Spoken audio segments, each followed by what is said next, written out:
Hey y'all. All right, here we are getting ready to start our last lesson of this chapter, and then we'll start working on chapter 2 after you take your test. So, patterns, equations, and graphs. It's really just an introduction. Just going to do a quick little overview, starting with reminding you, maybe, what an ordered pair is. And basically, what you need to know is that an ordered pair is filled with x and y, so that if you're given an equation like y equals 3x plus 2 and asked if 6 comma 5 is the solution, then you would know that 6 is your x value and 5 is your y value. That's our main reason for this little slide. An ordered pair is created x comma y. All right, so our first example is 3 comma 10 a solution of the equation y equals 4x. So like I said before, here we're saying that x is 3 and y is 10. That's what that point's saying. And so we're going to plug that in. Y, so 10 equals 4 times 3. And the answer to that, we're going to take 4 times 3, which is 12, which is not 10. So 10 does not equal 12. So it is not a solution. Simple as that. All right, next one. Both Carrie and her sister were born on October 25th, but Kim was born 2 years before Carrie. How can you represent the relationship between Carrie's age and Kim's age in different ways? So we can create an equation, right, and we can use K and C instead of X and Y. But Kim was born 2 years before Carrie. So Kim would be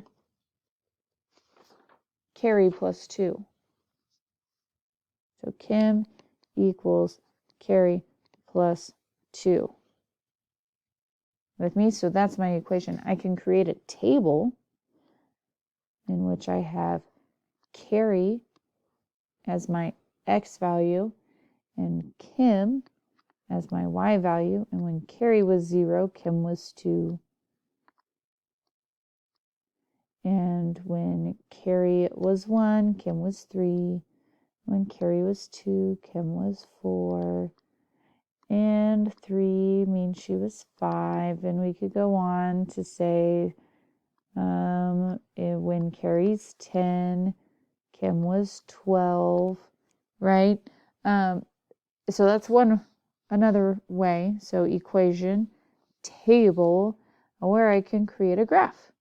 And actually the table helps create the graph. So 0, 2, 1, 3, 2, oh, my 2 went away, 2, 4, 3, 5, 10, 12, right? And all of those in between.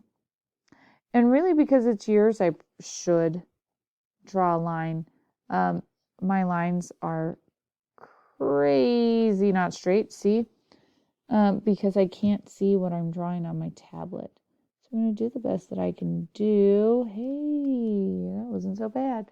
And so that's our graph. And the reason we should draw a line is because even between here, technically, Kim's still exactly 2 years old, or 2 years older than Carrie. Excuse me, because they were both born on the same day. So no matter what, even on the in-betweens, they are, exactly 2 years apart. All right, last example. The table shows the relationship between the number of blue tiles and the total number of tiles in each figure. Extend the pattern. What is the total number of tiles? All right, so I'm going to take this table and I'm going to put it on my graph. Now, what sucks is our graph does not go that far, so I'm going to count these by 9. Right? I'm still going to count x's by 1, but I'm going to change this to 9, 18, 27, 36, 45, maybe, and 54, and just know that that's what continues going up is by 9. All right, so now from here, at 1 we are at 9, and 2, 18, and 3, 27, and 4, 36, and 5, 45. And so if we were to keep this going, 6 would be at 54, 7 would be at 63, 8 would be at 72, 9 would be at 81, and 10 would be at 90. All right. No, go back. 10 would be at 90.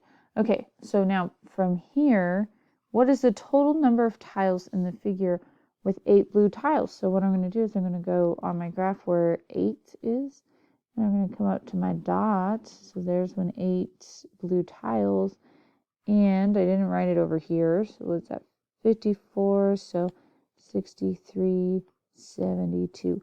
So our answer is a total of 72 tiles. That's one way to do it. The other way is maybe you notice in your pattern that you have that y equals 9x, because each of these is a multiple of 9. And so then you could have plugged in 8 into x, and 9 times 8 gives us 72. Or extended your table, whatever it is that you would have liked. Those are all ways to extend your pattern and find your answer. And that is it for chapter 1. See you in class, 8th graders. Deuces.